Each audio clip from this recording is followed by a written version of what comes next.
And so he says, أيحسب الصب أن الحب منكتم ما بين منسجم منه ومضطرم. He says, does the sub means, they translate it as somebody who's love torn or they're love struck. Love, sabu comes from the word sababa. Sababa is like the heat that you feel when you're deeply in love with someone. You know, like when you've been crying and you're feeling hot and frustrated. The passion and the love that you have causes you to cry and raises your temperature and you're sweating. So the sabu is the person who's in that state. So when he says, أَيَحْسَبُ الصَّبُّ أَنَّ الْحُبَّ مُنْكَتِمٌ, he says, does the person who's in this state think that their love can be hidden? When we see the tears coming from their eyes and we can feel the heat coming from their body, from the love that they have. So it shows you that the love can be so deep that it affects you physically to the point that even when you're trying to hide the symptoms of your affliction, which is the love, you're physically not able to hide it. And all of this is important for us to think about when it comes to us now thinking about the object of this love. He says, لولا الهوى لم ترق دمعنا لا تلل ولا أرقت لذكر الباني والألم. He said, if it wasn't for passion, if it wasn't for love, I wouldn't be here shedding tears at the sight of an abandoned building. Because you know, he's talking about these artifacts that remind him of the Prophet ﷺ. But the time between when the Prophet ﷺ was alive in those places and when he's there in those places is over 1,000 years. So he's saying, if it's not for the fact that I was in love with the Prophet ﷺ, I wouldn't be here crying over an abandoned building or an abandoned camp. I wouldn't be here remembering this tree. So remember I said earlier when they said Zi Salam, it could be the area with the trees. It comes back in this verse because Dhikr al-Bani means the dhikr of the willow tree, wal alami, or of the mountains. So anyone been to Medina? You know, Medina is surrounded by mountains. To the point that when you're coming into Medina, for example, you come past Mount Uhud. And Mount Uhud is a mountain that the Prophet ﷺ said, this is a mountain that we love and it loves us.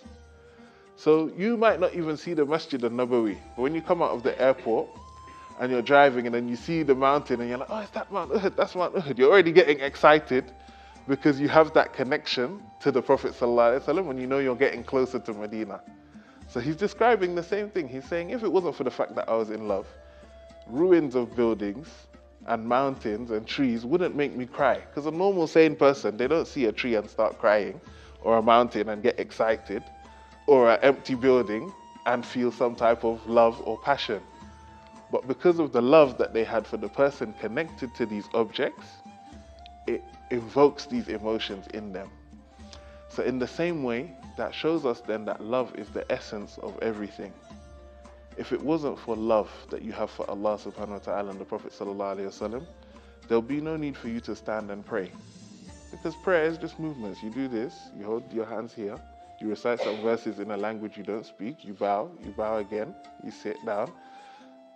If there's no love in those movements, the movements are of no benefit. You fasting in the month of Ramadan, everybody's eating and drinking, the weather's hot or the weather's cold, you like your comfort food or you like whatever you like, and you're here starving yourself, your belly's rumbling, you're in the office, you're seeing people with their snacks and you're restraining yourself. If it's not for the love that you have for Allah and the Prophet ﷺ, there's no benefit in you doing that. Same thing with zakat. Money, I don't know if you guys like money as much as I do, but I'm somebody, I like money. So the pain of you having money, you know that your savings are stacking, or you know that you have a holiday you can go on with this money, or you have something that you love that you can buy, or food that you like that you can eat, and you take the money and instead of spending it on yourself, you give it to somebody that has nothing to do with you. If it's not for the fact that you love Allah, none of that would have any benefit. Going on Hajj. When you see the Hajj price cost alone, you'll be scared. But if you pay it, and you're climbing these mountains and you're doing tawaf around the Kaaba and you're running between Safa and Marwa and you can't use deodorant and you can't use perfume for how many days? If it's not for the fact that there's love of Allah subhanahu wa ta'ala and the Prophet, there's no benefit in doing that. So when he's giving this analogy that if it's not for love, I wouldn't be crying at the sight of an empty building or in the sight of a tree or in the sight of a willow, It's deeper than that. It's us showing, or him showing us rather, that love is the essence of all action that has meaning.